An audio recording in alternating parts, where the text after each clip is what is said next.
Okay,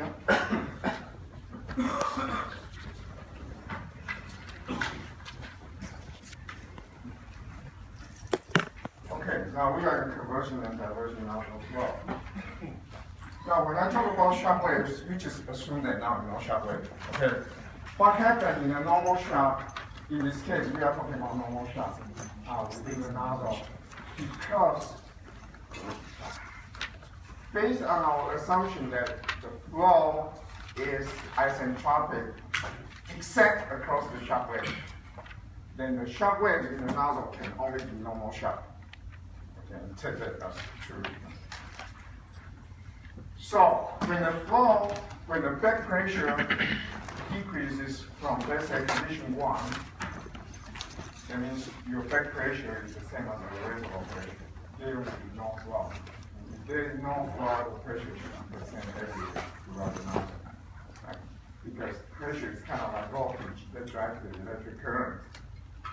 Pressure drives the flow. So when there is no flow, that means the voltage should be the same. That means the pressure should be the same everywhere. Otherwise, there will be flow. Right? Now, you lower the pressure to correspond to condition 2, then you will establish a flow. Now, the flow will accelerate in the conversion section of it, and later on it will decelerate in the diversion section of it. The flow is a subsonic throughout based on condition corresponding to 2. And you further lower it at 3, you do the same thing, you will accelerate. But you know that the acceleration will be more and the pressure drop will be more. I mean, the steady pressure will go down more because your fluid velocity is higher. And that's what it should be, right? Because your back pressure is lower, the flow speed should be higher, right? And if it's higher, the pressure should be lower, giving the same reservoir or stagnation pressure. Now, if you lower it to 4, this could be, according to this drawing, a unique condition for which the Mach number at the throw will be equal to 1. But then, the flow will again decelerate in the divergent section. So it goes from Mach equal to 1 to subsonic again. And if it's subsonic flow, it means the back pressure is exit. So you will have a condition 4. Now, if I decrease the pressure from condition 4 to 8, that is kind of like pushing someone over the edge, so to speak. And someone comes in, and just keep the gas. Continue to accelerate. Now, there, the flow will become supersonic after the throw, because only the sonic flow is capable of being accelerated to be supersonic, right? You have to remember we have that equation where dA equal to 0 can give you Mach equal to 1. It would not necessarily give you Mach equal to 1, right? Because we look at curve 1, 2, 3. Mach is not equal to 1. So. But if the pressure ratio is large enough from reservoir to ambient, or the other way to say, if the back pressure is low enough, then it is possible for you to get sonic condition at the narrowest part of the nozzle, because that's where dA is equal to 0, right? Because you have this cross-sectional area decreases. So dA is equal to negative, and after the throw, dA is equal to positive. So here, dA must be equal to 0, right? It's kind of like an inflection point, right? The slope goes from positive to negative, or going from negative to positive. You have an inflection point where the derivative is equal to 0, kind of like minimum or maximum of a function, right? Now, once you reach Mach equal to 1 at the throw, the nozzle is choked. Because if you lower the back pressure further, or you increase the ratio from reservoir to ambient to be higher, the flow will not see it. Because now Mach equal to 1 means that all the signals coming out here, which even if it can propagate upstream, it would not propagate past the flow. So all the flow of molecules from the reservoir to the flow would not know whether the pressure is lower than condition 4 or not. It would not. Here you have this here you would have subsonic flow, which is true, but here is a sonic. So this is like perpetual swimming pool, right? You just turn the flow rate, or treadmill probably is easier to think, right? You just keep trading it. If someone can have a remote control somewhere to all of a sudden accelerate the flow, you will fall flat on your face, right? But on a steady state, two speeds just match and it's there. So your signal of the back pressure can propagate up to this point and stop there. It cannot go any further. So Mach number is going to be 1. If you further decrease from 4 to 8, not only that the signal cannot get to this point, the signal cannot even get past this point. Because this portion of it is supersonic. Right? And then, because the flow eventually has to go out to meet the back pressure, there is no mechanism for the flow to adjust to it. If the flow is supersonic, there is no other mechanism than a shock wave. So you have this subsonic flow, and supersonic flow. There will be a hit. Ooh, okay, you are there, right? So, all of a sudden, Mach number goes from more than 1 here to less than 1 here. Then the signal can propagate out here. So, that means what? The flow downstream of the shock wave would adjust to the back pressure by deceleration. And it has to be deceleration because now, downstream of the shock wave, you have subsonic flow, but then you have a diverging nozzle. dA is greater than 0. So under that condition, the flow would decelerate. And the flow would decelerate, the steady pressure would rise. Right? That's Bernoulli equation. The pressure would rise to meet the back pressure. Now, if I lower it to B, obviously, intuitively, you would think that, yeah, the flow can accelerate even more before it encounters a shock wave, if there is one, right? So, okay, here you have condition B. Now, in condition C, it is just so happen that the shock wave, the normal shock wave, would be right at the exit plane. Okay, so shock wave would be right here. Now, if you decrease to D, condition D here, you will have oblique shock wave outside the nozzle. So you will have oblique shock wave, and you will be reflected oblique shock wave, and then you'll be shock wave is like a compression wave, right? As you can see here, right? The pressure goes up. So you have this compression wave. So you have this oblique shock wave, which is also compression, but it's just not so strong as a normal shock wave, right? And then it will be reflected from the symmetric plane and the shock wave again. So your fluid will go from compression and compression, and you will be compressed too much. Then after that, you will have expansion wave. And it will be expansion, and it's expanding too much. Shock wave, expansion, shock wave, and so on. That's exactly what you see in space shuttle. Some of these pictures that were taken of space shuttle launch, if you look at it carefully, you actually see these shock wave and expansion diagrams. Some of you probably have seen it, right? Yeah, you are aero guys. The reason you choose aerospace is because, man, this is the first year of the beginning, right? I normally think that aero guys are more motivated than mechanical guys, but don't tell them I said that. That's why I choose aerospace engineering. You really got inspired and you want to know. So, yes? Sorry, you said that for ABC and D, it'll decelerate after it hits that Mach point. Do you mean it'll accelerate? Because before we said that after it goes supersonic, it's accelerating with increased area, right? Okay, so what happened here is you have acceleration, right? and acceleration. But then, let's say if your condition is A in the ambient, all of a sudden you realize that you cannot continue to accelerate anymore. So the adjustment goes through a shock wave. Now, at B, that shock wave will occur at this location.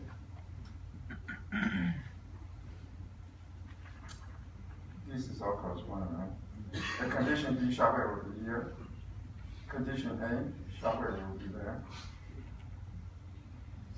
So the shock wave, when you lower the back pressure, the shock wave moves downstream until it moves to the exit point. And if you continue to lower the back pressure again, or you increase the reservoir pressure, increase the ratio, then you will have an LP shock wave. Now, if you get to condition 5, that will be nice. There will be no shock wave whatsoever. So condition 5 is a perfectly expanded flow.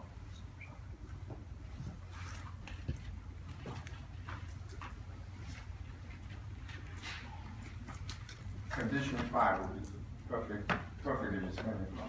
So the flow will go out without any shock wave, not in the nozzle and not in downstream. Now, if the bed pressure is below the condition at 5, then it's called under-expanded flow, meaning that the pressure at the exit is higher than the pressure in the engine. So it's under-expanded. It was not expanded enough, right? Because suppose you still can expand. So it's under, right? Under expansion. Questions? Yes. Could you give a simple example of perfect expansion, if there's one that we would all know about?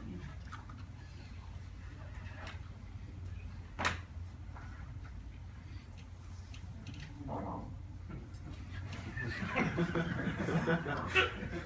One example, none of the examples I know about. What I can tell you is that if the back pressure is just right, you will have a perfect expansion.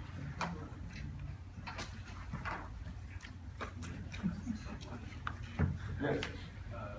The pressure in condition 5 is equal to the ambient pressure at less than 100. Is the density also affected? No, density does not have to be the same. The reason is very simple. You think about it. Oh, that's a good question. And good exercise also is good because let me run it somewhere. Let's say define PE is equal to PB. Right? PE means the exit point.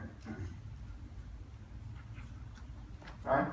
But your PE are PTE. So PE is equal to rho E RETE. Right? If you say that's ideal gas law. So your PP is equal to rho B RETB. I mean, this R is gas constant. These two being the same does not mean that everyone here has to be the same. Right? Make sense? You may even have the same, if they have the same pressure, temperature, and the same gas, oh yes. But that's a very awfully stringent condition, right? Normally, when you talk about engine exhaust or you have a rocket exhaust, your TE is going to be higher than TPE, right? Warmer gas. And probably different gas, right? Because you have a lot of CO2 and you can solid propellants, a lot of nasty gas, right? So it's definitely not air. So you pretty much can say that in general they are not going to be. Okay. Questions for me? Does it hurt your overall efficiency when the shock wave is inside your nozzle? Shock wave is bad. Okay?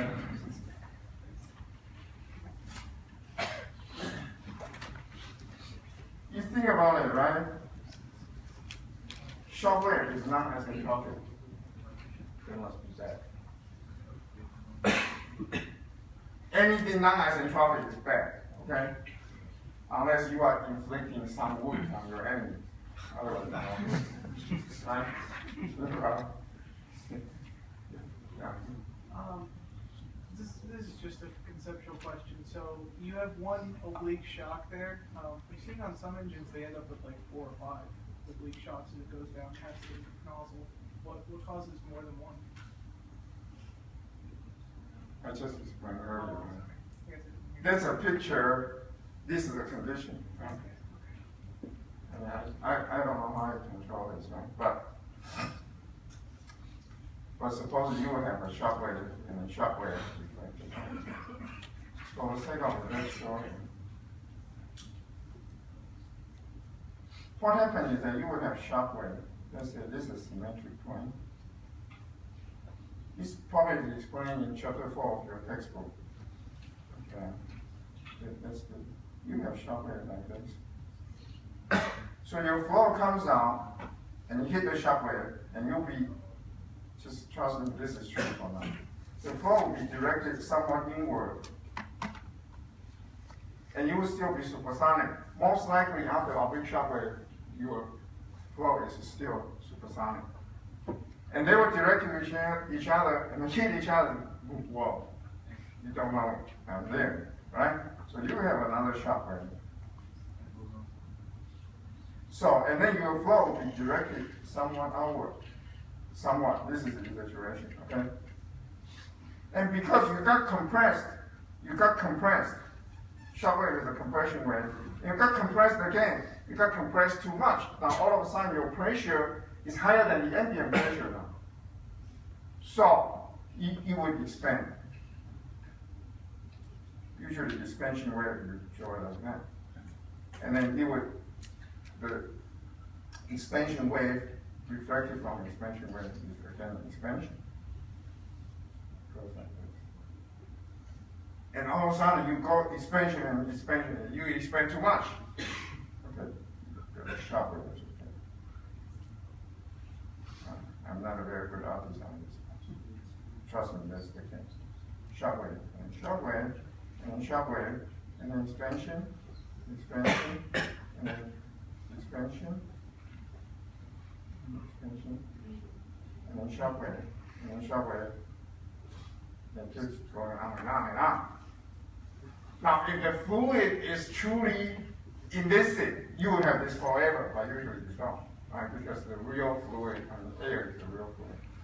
So it has some dissipation eventually. It will disappear. Usually, you probably see somewhere between 6 and 8 shock wave. So for those pictures you have seen for the shadow, you get it out and you count it. You count it and you can see it. Yes? So is the better condition for the point where you get Mach 1 in the nozzle, or at the 0.5 where you don't have the shock wave and you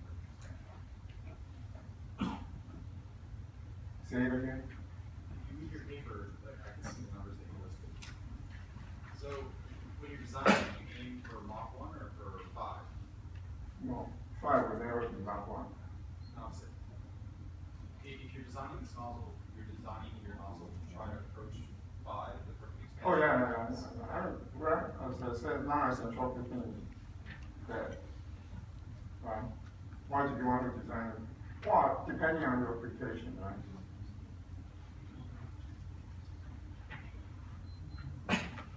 Okay, did I answer you? If you want supersonic exit, you definitely need to have Mach equal 1 in the flow, otherwise that's not possible. And if you want that to happen, that means what? Your pressure has to be lower than, PP has to be lower than the pressure corresponding to the condition of 4. But between 4 and 5, you will have normal shock wave within the nozzle. I mean, between 4 and C, you will have normal shock wave within the nozzle.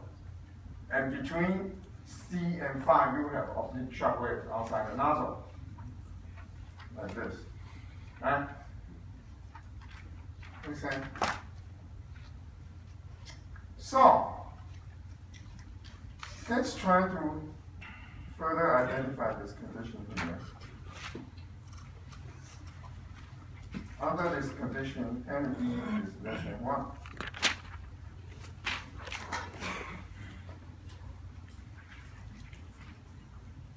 Under, well, this is a little bit overshoot. Here, MTH is equal to 1. And ME less than 1.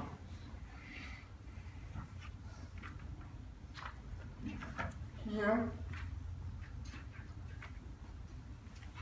okay, I'm repeating, MTH equal to 1, ME less than 1, normal shock, within diversion section. Can you see this? Yeah. No shock in this case. Even though the ME are all less than 1. For condition above 4, there will be no shock. For condition between 4 and C, there will be no more shock. Make sense? Now, here,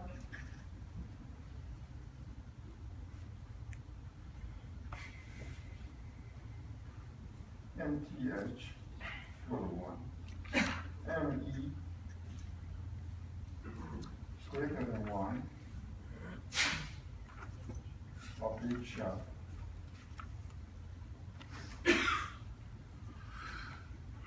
Outside one.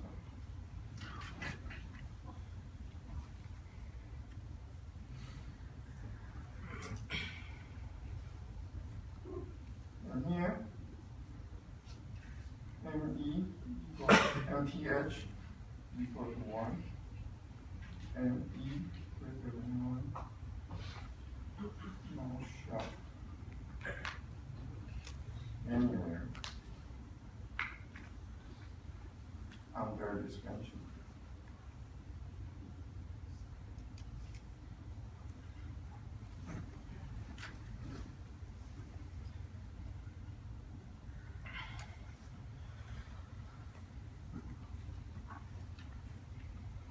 Okay, and this is the chart that you can wake up 3 o'clock in the morning, you should be able to draw it and write down all this explanation.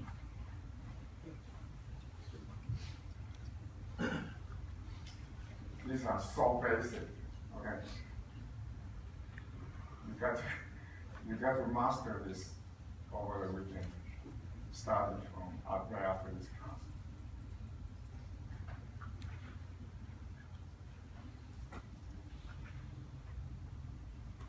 Let's say 2 years down the road after you graduate, you can forget about everything else. You cannot forget about this.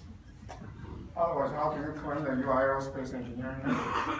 What's the difference, right? You know water flow, mechanical, what? Simple guy knows water flow also. Simple guy also knows airflow, right? Who knows the supersonic flow? You don't talk about supersonic flow, like, oh, it's better than speed of sound. That's all you know. Anyone knows super means more, right? Sonic means sonic. More than sonic. Supersonic, yeah, right? But you need to be able to do this, the minimum. For your gas dynamics, this is the minimum that you need to be able to tell anyone, anytime. Your question. So those cool shotgun things only happen at condition B? Or like 5? Like past that, they don't have anymore? Condition E also. Condition F. So anything in between C and 5? That's it. So, someone asked earlier if there, you can give an example of like a perfect expansion. So it's basically not really possible to get a perfect expansion once we have an independent model. Is that what you're saying? It's not possible to. Is it possible to get perfect expansion, or do you have to just try to get it? So is it better to have it between C5 or past 5? You can get perfect expansion if you just design it perfectly, right?